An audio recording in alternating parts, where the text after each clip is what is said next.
right. Good evening, everybody. Welcome to Beyond Baroque Literary Arts Center.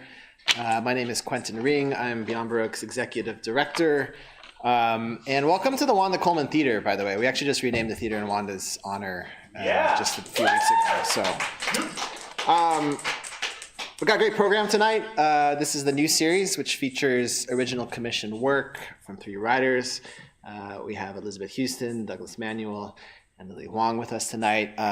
Really thrilled to have all of them here presenting new work. But before we get into it, I just want to say a few words about Beyond Baroque. Start really by acknowledging our presence here on Tongva land. We acknowledge the wrong done to indigenous peoples through settler colonialism, genocidal practices, and the violent dispossession of their land. As an arts organization, Beyond Baroque is committed to uplifting indigenous writers, communities, their narratives, and their art. Just a little bit more about Beyond Baroque. Since we just renamed the theater after Wanda, I will quote her and say, Beyond Baroque was my alma mater, and the poets I met here were my classmates. Many other poets could say the same. We're a space for poets, writers, and artists. We exist to nurture new writing, to build a diverse literary community. And we are very much a community and a space and a set of programs where you can take workshops, attend readings, experiment with new work, find artistic collaborators and friends. We do all of that through our free workshops. We have a Monday night fiction workshop and a Wednesday night poetry workshop, the latter of which has been running continuously since 1969. We do that. Thank you. We have a reading and performance series. We have a variety of paid workshops. We have an art gallery and a whole lot of other unclassifiable events. This is one of our last programs of the year, actually. Next weekend will be sort of our last weekend of programming. On Friday, we do have a book launch for Victor Valle and his book, The Poetics of Fire, which is, Victor's both a poet and a food writer, so it's a book very much about the poetics and sort of cultural meaning of chilies. That will also include a Oaxacan meal after the program. Come back if you're hungry. On Saturday, we also have a workshop with Allison Adele Hedge-Koch, a very great poet. That'll be Saturday morning at 11, I think, so please come to that as well. Should be a good time. After that, we're going to shut down all the way until January 18th, I believe, so we'll have a little break. I hope everybody else gets a break too. But as for tonight, as I said, this is the new series, and so over the course of the fall, we have commissioned 3 different sets of writers to present new work. Last month, we had Juan Felipe Herrera, amongst others, presenting Sofia El Hilo. It was a great program. And tonight, we have a special theme for the night. Each of these evenings, we give the writers, performers, a prompt. The prompt is really meant to just inspire them to write in whatever way they want in relation to it. There's no set parameters. They can take it and run with it in any way they want. And so the prompt for this evening was metadata. We were, a year ago, thinking up themes. We were thinking a lot about AI and what that might mean. Not to say that any of this is going to have to be about AI, but that was very much on our minds. And so, we're thrilled to have all 3 of these writers here. I'm just going to, I'll introduce each of them individually as they come up. We're going to start with Douglas Manuel, who was born in Anderson, Indiana, and now resides in Whittier, California. He received a BA in creative writing from Arizona State University, an MFA in poetry from Butler University, and a PhD in English literature and creative writing from the University of Southern California. He is the author of 2 collections of poetry, Testify and Trouble Funk. His poems and essays can be found in numerous literary journals, magazines, websites, most recently Ziziva, Pleiades, and the New Orleans Review. He has traveled to Egypt and Eritrea with the University of Iowa's International Writing Program to teach poetry, recipient of the Dana Gioia Poetry Award and a fellowship from the Borchardt Foundation Center on Literary Arts. He is an assistant professor of English at Whittier College and teaches at Spalding University's low-res MFA program. It's always a pleasure to host Doug, so please welcome Douglas Manuel, everyone. Thank you.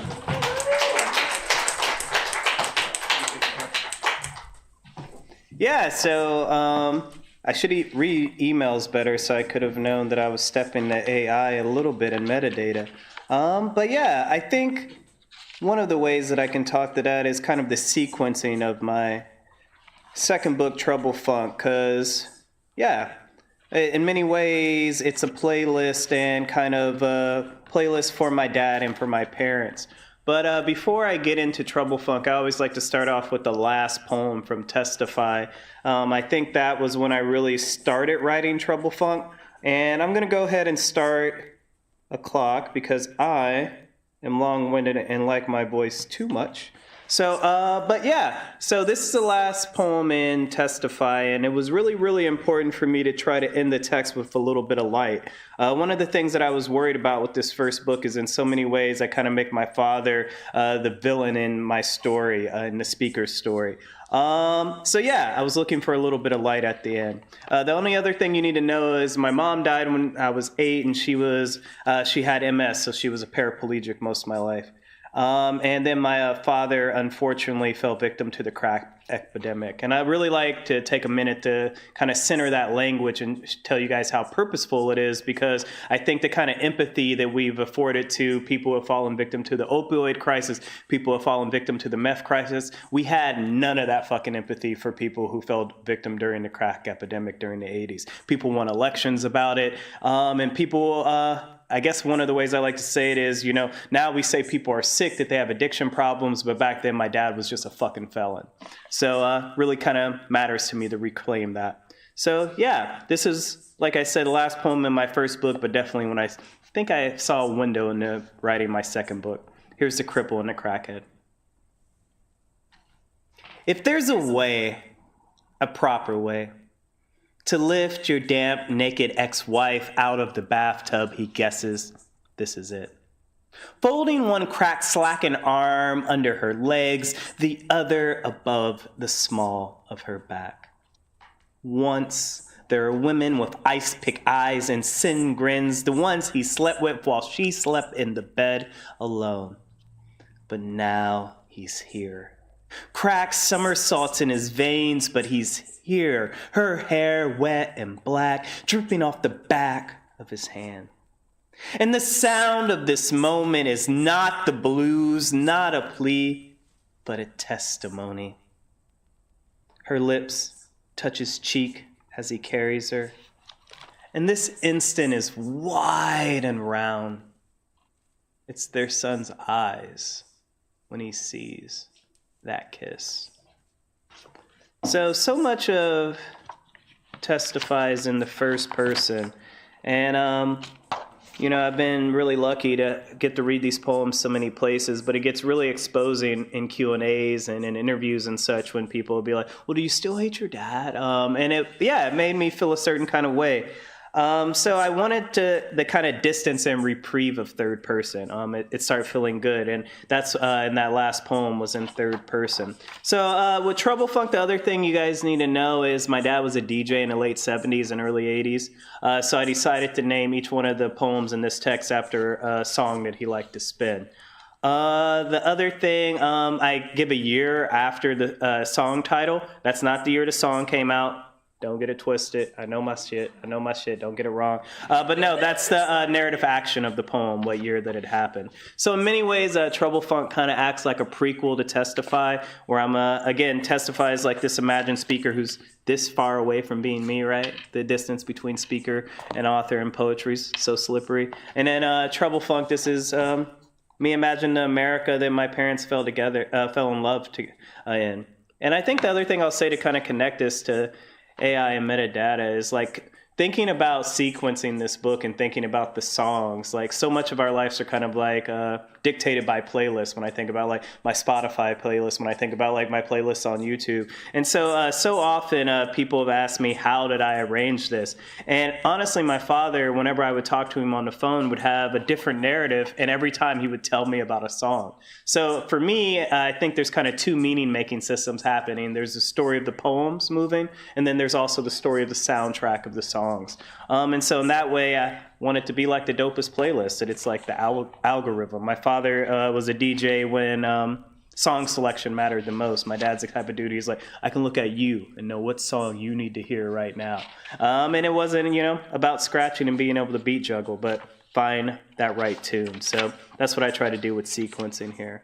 So yeah, I'm going to read straight through these, try to maybe read maybe 4 of them. But yeah, this is Trouble Funk. And I guess the only other thing I'll say is my dad was the first person to bring go-go to Indiana. So if you know about DC music, if you know about go-go, you know. If you don't know, look it up, look it up. Trouble Funk's one of the dopest go-go bands. Here we go, here we go. Let's Get Small, 1986. Same scream since the night before. She locks herself in the bathroom. He holds up the bathroom door with his back. Today's her birthday. Another job gone, the song of another woman all over his lips, caught. She could taste it.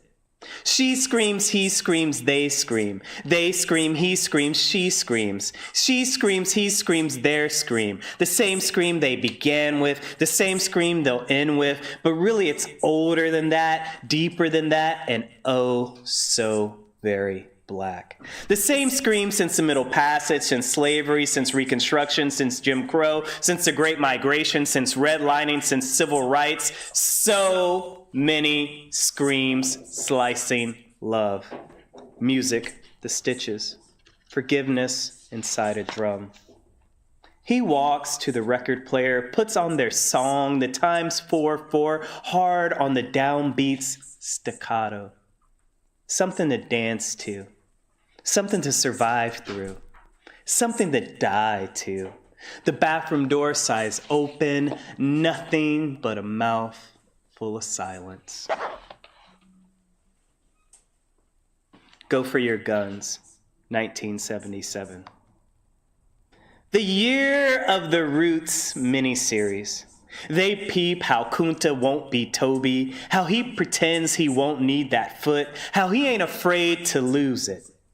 When Damon ain't here at Denise's house, he stays in his van, his own mobile home, always nowhere to go, no real home since his stepdaddy told him he can't come home again. I'm gonna paint the van green, he tells her, emerald or jade, something regal or royal, she interrupts, placing 2 fingers on his lips to shush him and smooth his mustache. Above their heads, adorning the wall, a velvet painting of a black woman birthing the universe from her skull, afro aglow with thoughts, galaxies ripe with rings circling planets, beltways of stars lit as if they were leading to pathways to all the great nowheres they could never be. You know, you ain't got to leave. You ain't gotta live in that raggedy-ass van, she says, lighters, records, cords, pipes, razors everywhere. Her living room all dark, except for the glow from the TV, illuminating the line from slavery to their very bodies. Still black, still not free, always needing to think on their feet, always needing to be ready to flee.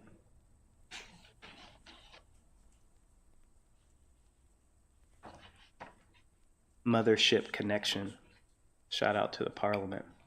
1975.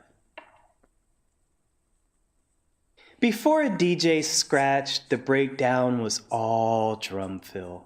Hand clap, bass slap, guitar well, talk over the track, not yet rap, yet always rap, is funk, is rock, is blues, is jazz, is ragtime, is work song. In short, is black, always black on both sides, all the way down, black on black on black on black on black on black on black on black. Same scream since. He rests acid on her tongue. You sure it's okay, she asks. Lies sleep on the tip of his tongue. Always and forever. Don't wake them, she must never. Bell-bottoms crowning platform shoes. The groove moves, Denise and Damon. Dons the crown is God. Late afternoons turn to evening moonlit, turns to the bedroom, turns to them in the dawn, wet from sweat, the same bed, the same breath, each body on its own riff, pawns of acid trip, pawns of music, pawns of forget for the first time but not the last. A whole summer they tumbled through a sonic drug buzz. He spins, she assembly lines. It's a Midwest song. A story of factories at dance halls. We're hiring, she says, if you ever want a real job. So I think I got time for about 2 more. But yeah, one of the disappointing things about this text was realizing how much the late 70s and early 80s rhyme with our contemporary moment. How we're so living in the ever-changing same, as a lot of people smarter than me like to call this time that we're living in. And yeah, case in point, we all remember after Charlottesville when the 45th said that, well, there were good and bad people on both sides. Well, when Ronald Reagan saw Roots for the first time in the late 70s, he goes, the thing that bothered me the most was that all the good guys were one color and all the bad guys were another. And if we think about the distance in that stroll between Ronald Reagan and the 45th, it hurts. It hurts a lot. So, yeah, I wanted to try to have some love, try to end with some light in this book, try to find moments in which I felt like that I've witnessed like my parents really in love and really feeling each other. And it was really, really tough, but I like to try to get out with a poem that gets close to it. And again, thank y'all so much. It's Friday, it's LA, it's hard to get everywhere. So thank y'all for hanging out, like straight up. Anytime anybody hangs out to read it, come listen to the shit that I wrote at like 3 a.m, it blows my mind and make me feel so good and so fortunate. So thank y'all so much. And I'm so honored to be reading with the homie Lily, the homie Elisabeth, such an awesome lineup. And shout out to Beyond Baroque. Thank y'all so much for having me. Quentin is so dope, so dope, so dope. It's so cool here now. So cool. It's always been cool, but when you walk in and see like the dope art, see the cameras, like Beyond Baroque is moving up like George and Wheezy, and I'm so happy to be a part of it. So yeah, this is my last one. Toast to the Fool, 1983. They kissed as if each other's mouth was a cure for a disease they carried for so long they forgot they had it. A disease no doctors could spot, a sickness that was beyond the eyes of their cousins, aunties, uncles, their grandmas, their grandpas, their mamas, they both didn't have no daddies. They kissed as if the kiss was the last thing they would do with their lives, as if the horns of the inn were loud in their ears, the ground was shifting below them, about to take them forever under. They both could always see the end of things, the lastness of last always on. A dead daddy is a long, long, long song. They kissed as if they were free, as if the color of their skin didn't scar a target around their bodies, as if the law couldn't make them crawl, the police with their guns drawn. Their bodies were sacred and safe instead of scarce and sacrilegious. They kissed, they kissed, they kissed, they kissed as if music saves, as if love saves, because it does. Let's hope it does. It does. Love saves. It saves. It does. It does. It does. It doesn't. Thank you guys so much.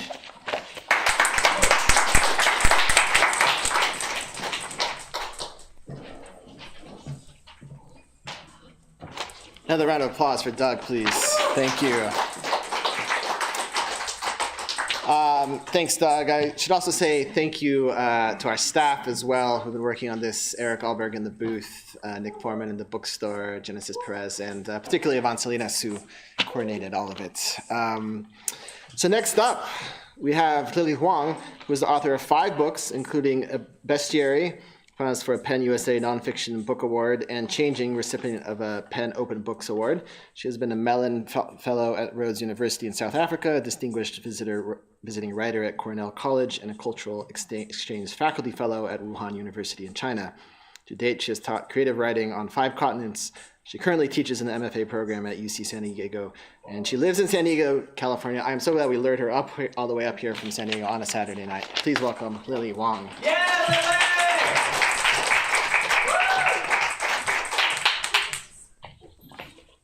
Hi, thank you, and thank you. Doug, you are so magnificent, my goodness. Yeah, and thank you, Beyond Baroque, for having us, and I can't wait to hear you read as well, Elizabeth. I wrote this thing, and it's kind of strange, but, I was told metadata and AI, so I did. Okay, this is called To Search and Find. Go ahead and call it hubris. It's not like that's even a crime. Besides, everybody does it, right? And hubris fits Lily, flattering each curve, carefully measured and tailored by a master seamstress. It fits her, but only because her pride is often blazing with colonized insecurity, effacing herself with the persistence of honesty. Years ago, when she was single and on the apps, her standard pickup line was, "Google me." Because he could. And she knew no matter who this random guy was, he would be impressed by the volume of her digital identity. And not that it's a contest or anything, but if hits matter, she might not be batting 1,000, but her RBI was definitely higher than his, whoever he was, almost any he, and her goal was not to emasculate, it's to feminize. So yeah, sure. She's the first Lily Hoang on Google, and the first whole page, and the next two. It was a power move, a way to assert dominance, even though she understood, kind of, that the Lily Hoang on Google was not the same as the Lily Hoang living in her body. Years ago before that, Lily Hoang was not yet a searchable name on the internet.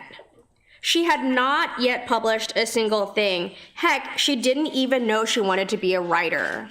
If she pursued an art, which she would never waste such a decent brain on something so selfish, it would be violin. She was full of the determination of martyrs. Hers would be a life of sacrifice, succeeding perpetually to reward her parents. She'd never kissed a boy, couldn't imagine sex. She was pure and lonely. And years ago before that, there was not yet an internet, and Lily had not yet acquired her first friend. That wouldn't happen until she turned 9. A few months later, America Online arrived as a disc in her parents' mailbox. Why didn't she have any friends? If only she knew. She played by herself in her head with neither real toys nor real people, but it wasn't so bad because it was the only way she'd ever known. And many years flash by. The World Wide Web has been acting up with no discretion whatsoever. It's the World Wide Web without consequences, but ho, ho, ho, 9 months later, Google can't even claim proprietary rights anymore. Google is not the father of the baby that is OpenAI, and ChatGPT is ready to chat. And here is Lily, fingers slick with the need for validation, queuing up her queries, and the very first question she asks, who is Lily Hoang? Letters populate the screen one by one, as if there might be a human on the other end of the chat, typing, pausing periodically to contemplate. And it says, Lily Hoang is a writer and author known for her works in contemporary literature and experimental writing. She was born on December 13th, 1984 in Paris, France, and she is of Vietnamese descent. Hoang has written a variety of literary works, including prose, essays, and poetry, often exploring themes related to identity, memory, and language. This is all real. One of her most notable works is the book A Bestiary, which is a collection of essays that blend memoir, cultural exploration, and lyrical prose to examine the complexities of identity and belonging. Her writing often challenges traditional narrative forms and pushes the boundaries of what literature can be. Her most recent novel, this is all, I just asked it who I was, okay? Her most recent novel, Underneath, explores the theme of female violence through the character of Martha, a woman who murders her children as a form of punishment towards her husband. This novel is distinct from Hoang's previous works as it adopts a more realist approach, contrasting with her usual use of fairy tale as narrative devices or methods of inquiry. Hoang's work is characterized by exploration of complex themes such as powerlessness, trauma, and justice. In Underneath, for example, she delves into the psyche of her protagonist, Martha, to understand the motivations behind her heinous acts, rather than focusing solely on the acts of violence themselves.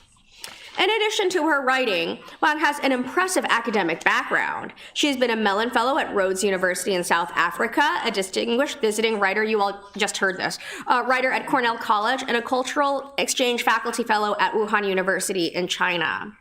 Currently, she teaches in the MFA program at UC San Diego and is affiliated with Critical Gender Studies. Her teaching career has spanned 5 continents, reflecting her extensive impact in the field of creative writing. Hoang's unique approach to storytelling, often weaving in elements of fairy tales and realism, along with her international teaching experience, marks her as a significant figure in contemporary literature and academia. Please note that my knowledge is based on information available up to January 2022, and I may not have the most up-to-date information about her or her work if there have been developments or new publications since then. Lily is flattered. More than flattered, she is stunned. More than stunned, she's frightened. Last year, despite her reverence and recognition of the romantic sublime in the Pacific Ocean, her BFF Jackie had convinced her to go snorkeling. The ocean is a grand and dangerous place. It successfully killed her once. As a girl, when a bloom of Portuguese man-o-war coiled their brilliant blue tentacles around every scrap of exposed skin on her body. And she was wearing a bikini. She wasn't aiming for sexy. She was a body in formation. She remembers the pain. It was electric. She remembers the saltiness of the water. She remembers the exact moment of surrender, her abnegation of self to the ocean. Her survival was an impossibility. From above her body, she watched herself get saved. A random stranger pulled her out by her hair.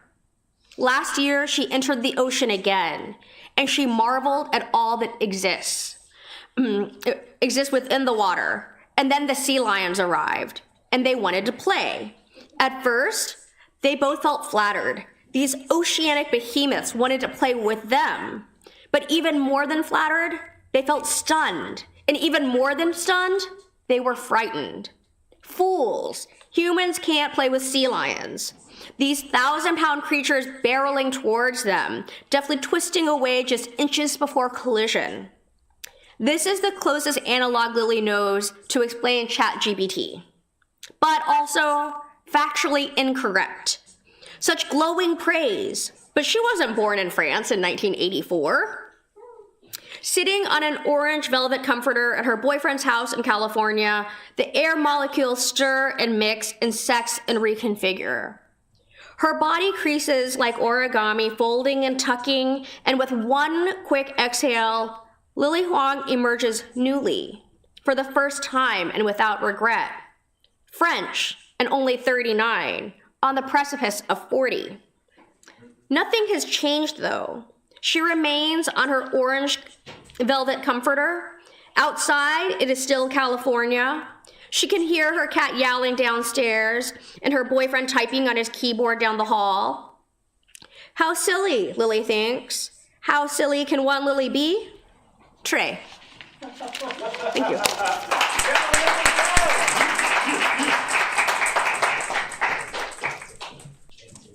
Another round of applause for Lily, please. Yes.